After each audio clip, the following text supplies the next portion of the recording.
우리 옆사람과 인사하겠습니다. 감사의 즐거움. 네, 오늘 말씀은 감사의 즐거움이란 말씀과 함께 은혜를 나눕니다. 벌써 이제 사순절이 시작이 됩니다. 사순절이 이제 예수님께서 고통을 받으시면서 십자가에 매달리고 그러면서 이제 고난 받으시고 그러면 이제 부활하는 그런 날까지, 그래서 사순절 기간이 시작됐는데, 오늘 말씀은 신명기의 말씀입니다. 신명기는 이제 모세가 이스라엘 백성들을 애굽에서 430년 동안 종사해야 되는 그들을 이끌어서 이제 정말 많은 여러 가지 우여곡절 끝에 그들이 이제 가나안 땅 앞에 요단강이 있는데, 요단강을 건너기만 하면 바로 가나안 땅이고 그 앞에까지 이스라엘 백성들을 이끌고 갑니다. 그리고는 이제 이 신명기의 말씀은 바로 그 가나안 땅에 여러분이 들어가서 이스라엘 백성들이 하나님이 지시한 땅, 젖과 꿀이 흐르는 그 가나안 땅에 들어갔을 때에 너희들은 이렇게 해라 라는 말씀이 바로 신명기의 말씀인 것입니다.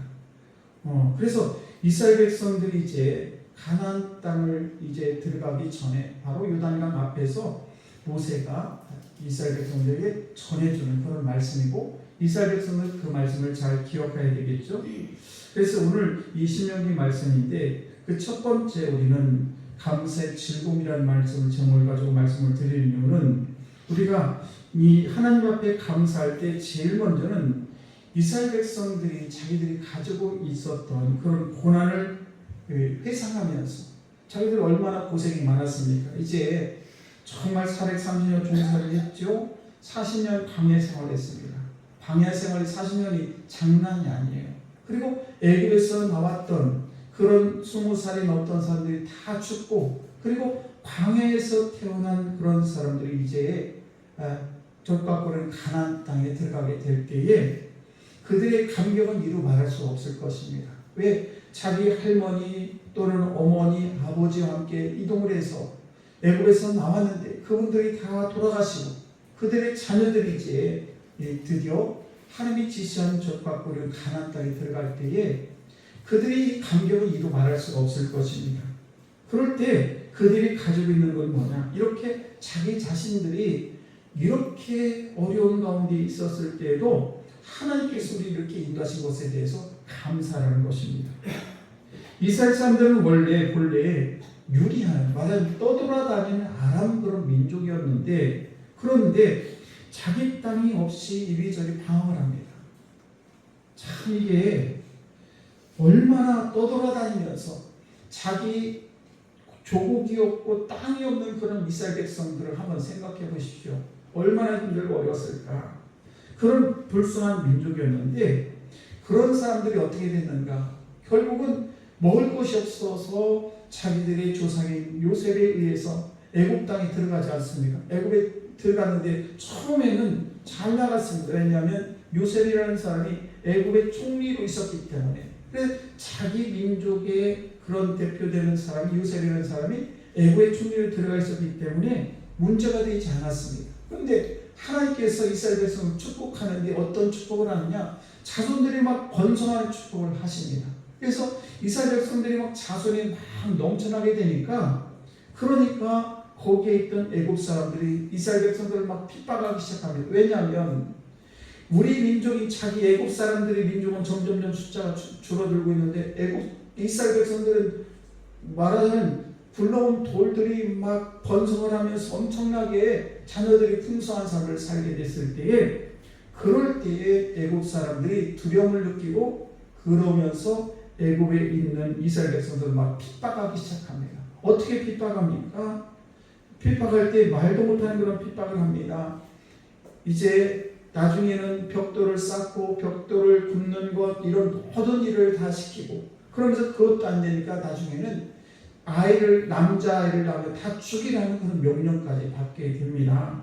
그래서 이스라엘 백성들은 땅도 없고 민족도 없고 자기 국가도 없는 그런 이스라엘 백성들은 애굽에서 숱한 그런 고난을 겪게 되는데, 그런데 하나님께서 그들을 지금 이끌어서 이제 드디어 젖과 꿀을 가나안 땅 앞에 딱 서 있을 때에 이 모세라는 사람이, 이스라엘 백성을 이끌었다는 모세라는 사람이 너희들은 저 속에 들어가거든 이렇게 하라. 그 첫 번째는 뭐냐? 너희들이 이때까지 너희들의 조상들이 고생했던 그런 걸 기억하라는 것입니다. 왜 기억하라고 했을까? 그것을 잃어버리면 자기들도 또 잘못된 삶을 살기 때문에 그렇습니다.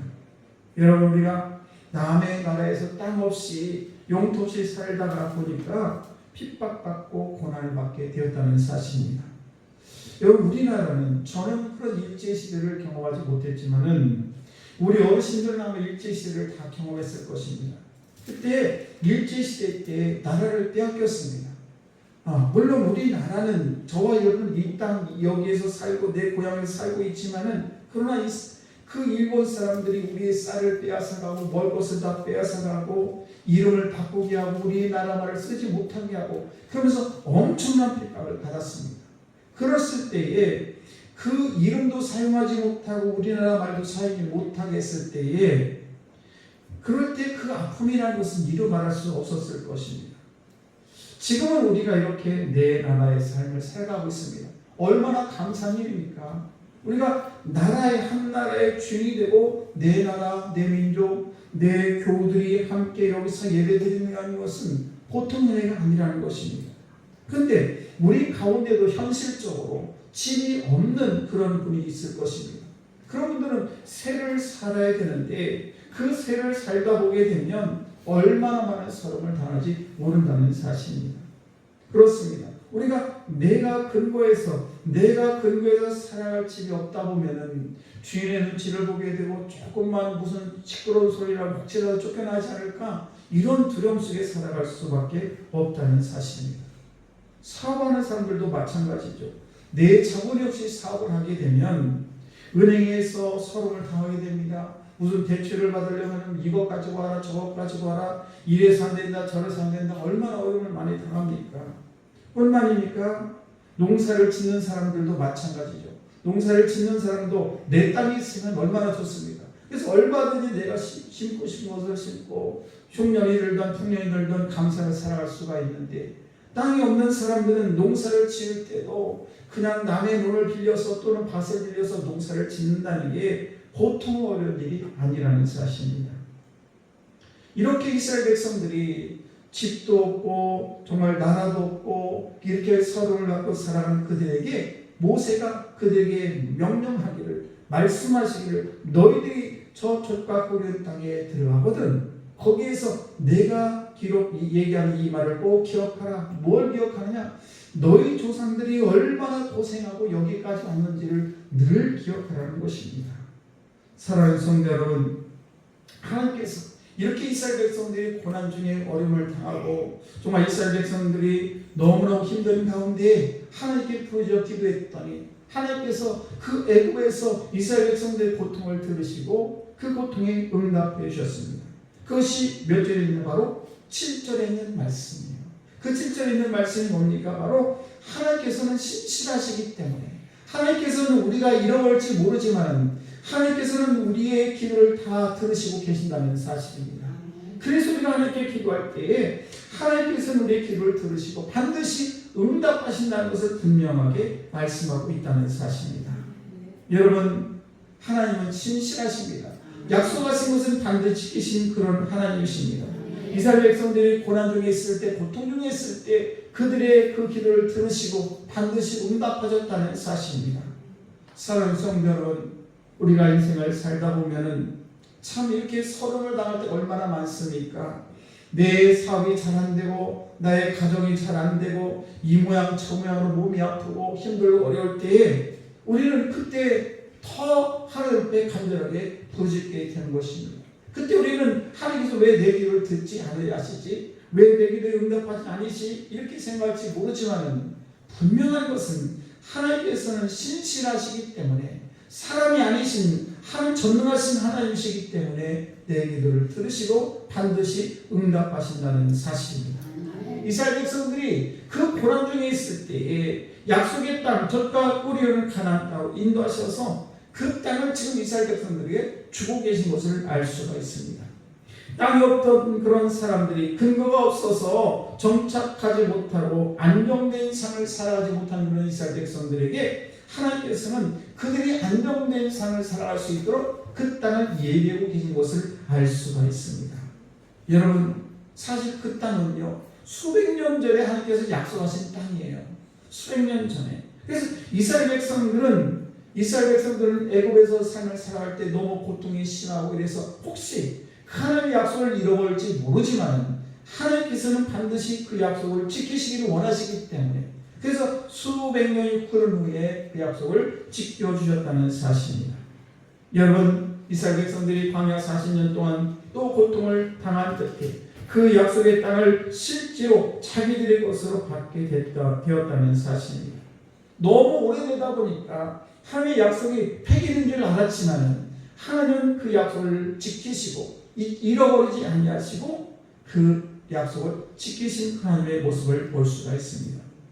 우리와 전혀 관계없는 그런 말씀으로 받아들일 수 있습니다만은 그러나 남의 나라에서 종로로 타면서 땅이 없이 근거지 없이 삶을 살아갔었는데 하나님께서는 얼마나 신실하신지 그렇게 오래되었는데도 그 약속을 결코 잊지 않으셨다는 사실입니다. 여러분, 저와 여러분들은 때로는 우리가 하나님 앞에 이런 소원의 기도를 드리고 저런 소원의 기도를 드릴 때가 있습니다. 하나님 이거를 해주시면 감사하겠습니다. 저걸 해주시면 감사하겠습니다. 그러다가 하나님께서 응답이 없는 것처럼 느껴질 때 우리는 그 기도를 포기할 때가 많습니다. 그러나 우리 하나님께서는 그 기도를 반드시 듣고 계신다는 사실을 우리는 결코 잊어서는 안 될 줄로 믿습니다. 하나님께서 약속하신 그 땅을 그 이스라엘 백성에게 주신 것처럼 때로는 저와 여러분들이 기도하다가 막막하고 또 어찌할 바를 모르는 그 기도를 드릴 때에 하나님께서는 놀라운 계획을 갖고 계시기 때문에 그래서 떠돌아다니는 이스라엘 백성들을 붙들어서 젖과 꿀이 흐르는 가나안 땅에 이렇게 그들이 들어갈 수 있게 인도했던 것처럼 저한테도 때로는 하나님 앞에 부르짖어 기도할 때 적절한 때 하나님의 때가 되면 우리의 기도를 들으시고 응답해 주심을 믿으시기를 주의 이름으로 축복합니다. 이스라엘 백성들이 무엇을 했습니까? 한 일이 별로 없어요. 그냥 자기들이 힘들고 어려우면 하나님께 기도했을 뿐인데 하나님께서는 그 기도를 들으시고 응답해 주셨다는 사실입니다. 뿐만입니까? 그들이 광야에서 힘들고 어려울 때 아침마다 만나를 내주십니다. 그리고 또 뭐 고기가 필요하다니까 또 메추라기를 또 주십니다. 그리고 너무 뜨거울까봐 또 이 한낮에는 구름 기둥을 세워주시고 저녁에는 또 너무 추울까봐 불 기둥을 세우셔서 그들을 광야에서 40년 동안 눈동자와 같이 먹을 것 없는 그들에게 먹을 것을 주시고 잠잘 수 있는 것을 허락하시고 이 모양 저 모양으로 하나님께서 그들을 인도하셨다는 사실입니다. 여러분, 때로는 저들이 우리의 인생을 가만히 되돌아보면 정말 힘들고 어려울 때가 너무 많습니다. 먹을 것이 없을 때도 있고요. 정말 추워서 어찌할 바를 모를 때도 있고 때로는 집이 없어서 우리 자녀들 때문에 또 문제를 만날 때마다 여러 가지 고통 가운데 있을 수 있습니다. 중요한 것은 우리는 포기할지 모르지만 하나님께서 오늘도 살아계셔서 우리의 기도를 들으시고 응답한다는 사실을 믿으시기를 주의 이름으로 축복합니다.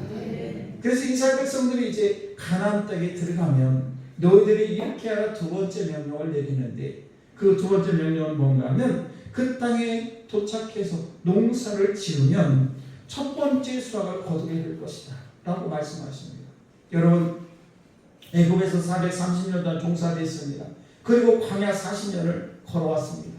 그들은 그 광야에서 농사를 지을 수도 없고 아침마다 만나를 내려주시고 또 반석을 쳐서 물을 나게 하시고 또 메추라기 주셔서 그들이 40년 동안 지금 광야를 걸어왔습니다. 그리고 이제 요단강 앞에 딱 서서 그 요단강을 건너면 바로 이제 젖과 꿀은 가나안 땅에 들어가게 될 텐데 그때 너희들이 들어가거나 거기서 농사를 지어서 제일 첫 번째 수확을 거두게 될 것이다. 이렇게 말씀하십니다. 여러분 한번 생각을 해보세요. 집도 없고 절도 없고 정말 나라도 없고 민족도 없는 이스라엘 백성들이 430년에다가 40년을 더하면 470년 동안 아무것도 없는 이스라엘 백성들이 드디어 자기의 땅이 있게 되고 거기서 농사를 지어서 첫 수확을 한번 거둔다고 생각을 해보세요. 얼마나 감격이 크겠습니까? 정말 놀라운 하나님의 은혜죠. 그럴 때에 그들에게 모세가 부탁하는 말씀인데 그건 뭔가 하면 너희들이 첫 수확을 했을 때에 그 농산물을 하나님 앞에 드리라는 것입니다. 그 첫 예물을 첫 번째 예물을 주 앞에 드리라는 것입니다. 얼마나 그들이 지금 농사를 지어서 예를 들면 열이라는 농사를 지었을 때 그 열이라는 농사가 그들이 잘해서 열이라는 농사를 지은 것이 아니라 하나님의 온전한 은혜지요. 낭독과 아무것도 없는 그들에게 하나님께서 그 땅을 허락하시고 농사를 지었는데 많은 열매를 맺었어요. 사실은 하나님께 바쳐도 그들의 인생은 전혀 부족할 게 없습니다. 1년 농사 더 안 진다고 무슨 상관이 있겠습니까? 많은 시간 동안 저들은 유리하다가 이렇게 자기들이 첫 열매를 하나님께 드린다는 것은 사실은 열이면 열을 다 드려도 아깝지 않은 그런 재물이지만은, 그러나 우리 모세가 이스라엘 백성들에게 이야기하기를 너희들이 첫 열매, 첫 예물을 하나님께 올려드리라는 것입니다. 여러분, 그 농산물의 첫 열매 빼곡식은 오늘 성경에 만물이라고 말씀을 하고 있는데 그 한 광주리를 가져다가 하나님께 바치라는 것입니다. 다 바치라는 게 아니에요. 한 광주리를 하나님께 올려드리라는 것입니다. 여러분, 이 열매가 하나님의 은혜가 아니었다면 과연 그들이 그 열매를 거둘 수가 있었을까요? 전혀 거둘 수 없는 그런 것입니다. 우리 인생을 다시 한번 생각해 봅시다. 여러분들이 우리의 인생을 살아오면서 하나님의 은혜가 아니면 정말 저분들이 오늘 이 자리에서 예배를 드릴 수가 있었을까? 가만히 되돌아보면 다 하나님의 은혜입니다. 너무너무 감사한 것입니다. 힘들고 어려울 때마다 피할 바위를 주시고, 정말 저분들이 힘들고 어려울 때마다 그것 모든 문제를 해결해 주신 하나님, 그 하나님 앞에 우리의 모든 시간을 다 드려도, 나이는 모든 재물을 다 드려도 아깝지 않습니다. 그러나 우리 하나님께서 모세를 통해서 말씀하시기를 뭔가 하면 한 광주리를 가져다가 하나님께 바치라는 것입니다. 여러분의 인생을 다 교회에 다 드리라는 것이 아니라 그 중에 여러분의 가장 소중한 한 광주리를 하나님께 올려드리라는 것입니다. 뭐가 그렇게 아깝습니까? 예배하는 시간이 뭐가 그렇게 아깝고, 내가 하나님께 예물을 드리는 것이 뭐가 그렇게 아깝고, 내가 오늘 시간을 들여서 이 자리에 앉아있는 것, 일주일에 한 번 앉아있는 이 시간이 뭐가 그렇게 아깝겠습니까? 우리가 하나님의 은혜를 생각하게 되면 전혀 아깝지 않아요. 나의 모든 것을 다 드려도 아깝지 않습니다. 우리는 그런 믿음을 가지고 가나안 땅에 들어가면 그렇게 모세를 통해서 모세가 말씀하기를 그렇게 하라는 것입니다. 사랑하는 성도 여러분, 첫 열매를 구별해서 하나님께 바로 바침으로 인해서 이 땅에 거둔 모든 것들이 사실은 다 하나님의 것이지만은, 그러나 그 구분에서 내가 이 예물을 드리는 것은 그것에 대해서 내가 감사한 마음으로 이 예물을 드리는 것입니다. 하나님은 다 드려도 시원치 않지만은 그래도 내가 이만큼 드리니 이건 너무너무 감사한 예물입니다. 이렇게 감사 예물을 드리라는 것입니다. 우리가 하나님 앞에 헌신하고 봉사하는 것, 내가 시간이 아까워가지고, 내가 가진 것이 너무 아까워가지고 이렇게 드리는 것이 아니라, 하나님 생각해보니까 나의 인생에 있어서 하나님께서 이렇게 하셨고 저렇게 하셨고, 내가 힘들 때만 나를 도와주셨고, 내가 너무너무 감격스럽습니다. 그러나 내가 이 시간 정성을 다해 예물을 드리고 이 헌신을 드리니 이 예배를 받아주옵소서. 이런 예배가, 이 예배를 드릴 때 하나님께서 기뻐 받아주실 줄로 믿습니다. 우리나라에 좋은 풍습이 있습니다. 직장에 들어가면 우리 자녀들이 첫 월급을 타면 꼭 부모님에게 네일을 사드리는 그런 좋은 풍습이 있어요. 그 풍습이 어디서부터 흘려왔는지 모르겠습니다만 참 좋은 풍습입니다. 또 그 첫 이제 봉급을 받았을 때 나를 그동안 도와주셨던 분들, 예를 들면 선생이라든지 이런 분들 식사 대접도 하기도 하고 또 어떤 선물을 사드리기도 합니다. 이렇게 첫 번째 수입, 첫 번째 받은 월급을 이렇게 은혜를 갚는 데 사용하는 것은 너무 좋은 그런 풍습인 것입니다. 우리 자녀들이 여러분의 삶이 이렇게 날마다 감사가 넘치는 여러분 다 되시길 주의 이름으로 간절히 축복합니다. 하나님께서 이스라엘 백성들에게 땅을 주셨고 또 수확을 하셨는데 그 대표되는 첫 열매를 하나님께 지금 바치라고 하는 것입니다. 그냥 갖다가 바치면 될 텐데 과거를 회상하면서 우리의 인생이 이렇게 저렇게 살아왔던 그런 모든 것들을 다시 한번 되돌아보면서 정말 하나님의 은혜구나, 이럴 때 우리는 더 감사하게 되는 것입니다. 이것은 당연한 것이야 라고 생각하면 감사할 게 없어요. 내가 일주일 동안 열심히 일하고 한 달 동안 열심히 해서 내가 이만큼 봉급을 받는 것이 당연한 일이지. 그러면 감사할 일이 없는데 내가 죽을 고비를 넘기고 내가 힘들고 어려운데 내 목숨을 부지하게 하시고 내가 정말 병들었을 때 하나님께 나를 내 이 모든 질병을 고쳐주시고 내 자녀들이 힘들고 어려울 때 주님께서 도와주셔서 그들을 아끼고 인도해 주시고 내가 정말 힘들고 어려울 때마다 고비고비마다 하나님께서 나를 인도하신 것을 생각하게 되면 하나님께 우리가 시간을 들고 예배를 하는 것 이거 자체가 너무너무 감사하고 정말 하나님 옆에 내 몸을 다 바쳐도 시원찮은 그런 시간이지만은 그러나 내가 이렇게 주일날 이 주일날 예배를 통해 하나님께 예배를 드리는 것 이것 자체가 감격이고 감사가 넘쳐나야 될 줄로 믿습니다. 여러분 이렇게 하나님 앞에 어려움 중에 있을 때 은혜를 베푸신 것을 고백하면서 감사를 드릴 때 그 감사는 훨씬 크게 우리 마음속에 감동을 주시고 또 하나님께서 그 감사의 물을 얼마나 기쁘게 받아주시겠습니까? 여러분 어떤 분들은 이제 헌금 봉투를 제가 주일날에 끝나면 이제 장로님 다 개수가 끝나면 봉투를 가지고 옵니다. 감사함을 뭐 이렇게 가지고 오게 되면 제가 그걸 다 일일이 제가 이제 여기서 금방은 다 읽어보지 못하지만 사무실에 앉아서 우리 성도들의 감사의 내용을 다 제가 체크를 하면서 그렇구나 이 집사님은 이 권사님이 장로님은 이런 감사청이 있구나. 어떤 분은 그냥 간단하게 감사합니다라고 쓰지만 어떤 분은 또 구구절로 쓰시는 분이 있습니다. 그런 것들은 정말 모든 것들이 다 알고 보게 되면 자기의 신앙 고백입니다. 정말 감사하구나. 이거는 신앙 고백이라는 사실입니다. 저는 또 성도들에 비해서 애경사를 많이 참여하는 경우가 참 많습니다. 제가 이제 그 딸을 결혼을 시키게 되는데 그 딸이 사이가 되는 사람이 말하자면 박가사돈이 돌아가셨어요. 고등학교 3학년 때 돌아가셨다고 해요. 근데 이제 상견례를 할 때가 있었습니다. 결혼하기 전에 상견례를 하게 되는데 이제 안사돈 되신 분하고 저희 셋하고 사위하고 딸하고 이렇게 모여서 식사를 하게 되는데 그 안사돈 되는 분이 막 우시는 거예요. 우리가 생각해 보면 왜 이렇게 기쁜 날 저렇게 울까 이렇게 생각이 들지 모르지 않겠습니까? 그런데 우리가 가만히 생각해 보면 올 수밖에 없어요.